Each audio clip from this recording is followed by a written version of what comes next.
Hello, my name is Joe Salmon, and I am a political science, geography, and sociology major. And today I am going to talk to you about flags. This in front of us here is Ohio's state flag. It's unique in that it's five-sided, but most people say that they don't really care about or know much about flags in general, which I think is really unfortunate because flags are definitely a relevant piece of our lives. If I were to tell you that Mississippi's state flag used to bear the Confederate battle emblem on it until 2020, when the BLM riots forced the state's hand to finally change it to this magnolia you see, and that makes you upset, if it makes you even a little bit upset that Mississippi was flying the Confederate battle emblem as its state flag for until 2020, hate to break it to you, but you care about flags. And as you can see, these are all the 50 state flags. But if we look at this map, this is a map of the world with every country's flag superimposed onto its territory. And you can very visibly and instantly notice the large countries of the world, like Australia, Canada, Russia, China, Brazil, and the USA. But this is every country in the world, and there are about 200. When I show you all of the flags in the world side by side like this, it becomes a lot harder to notice one country over another. It becomes a lot harder to find what you're looking for or to find Canada, Australia. In this situation, every country has an equal chance to represent themselves, what they stand for, what their history, culture, economy, society, what is important to them in the form of symbolism standardized into a rectangle, unless, of course, you're Ohio or Nepal, if you see on the left. But generally speaking, flags serve a very lofty purpose of managing to represent large swaths of people and land at the same time. And they go back to the Netherlands when the Dutch would put their flag on their ships, just more or less to identify which ships are Dutch, so that other Dutchmen could be like, hey, look, a Dutchman, that's a Dutch ship. And this idea was pretty popular around Europe once they started to do this. It was actually originally during the Spanish-American War, and they started flying it as a battle flag, then putting it on their ships. And once they started putting it on their ships, France took the Netherlands flag, which you can see is that tricolor, red, white, and blue, and they rotated it. And they said, this is our flag now. Russia went and moved the colors so that white's on top and said, this is our flag now. And then, so any country that was influenced in flag design by France or the Netherlands or Russia is going to end up with tricolors. And you see this regional similarity, flags inspiring other flags, even in Africa, which, is a lot of these countries are some of the youngest, newest countries in the world. They weren't a concept 300 or 400 years ago, because a lot of these countries they only really exist as countries because Europe came in and colonized them, drew arbitrary lines in the sand, and said in the 20th century said, good luck, you're a country now.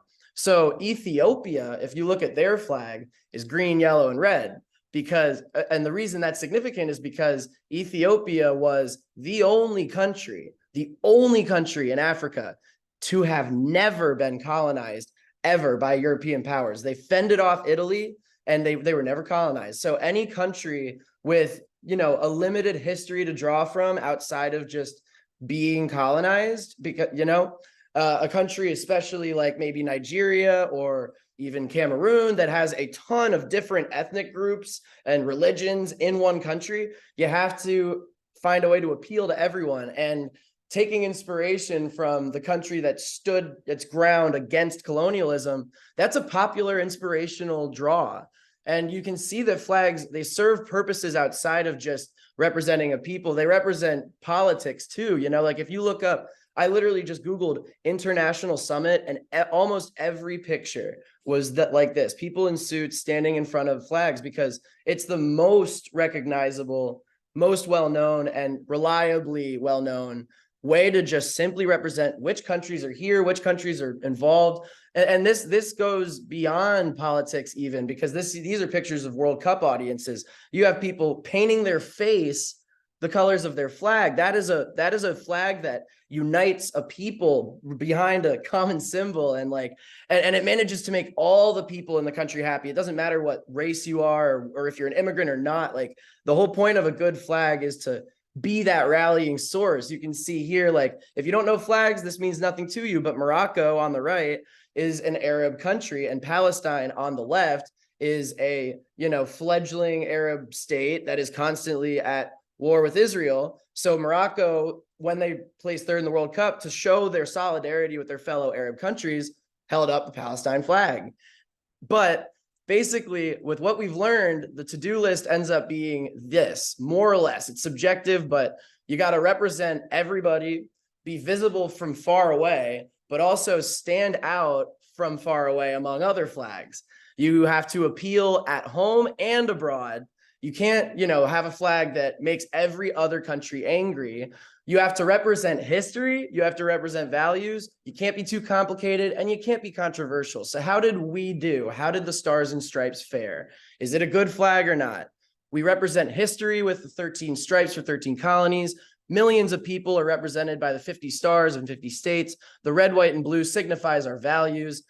It's a complicated flag, so don't be controversial. Well, it's America. Everything we do is always controversial, so It's visible from afar. You can tell it's the American flag, certainly stands out among other flags, and objectively it appeals at home and abroad. So 6 out of 8 for the US flag. In summary, even though 51% of Americans own a US flag and have one in their house, only 41% can identify India's flag, the second most populated country, which is unfortunate because flags are a very, very simple but still detailed stepping stone into a country's culture, history, and values.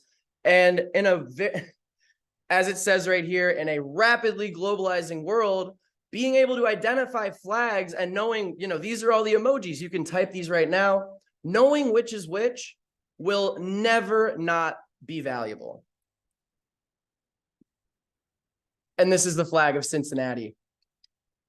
Thank you for listening. I hope you learned something about flags.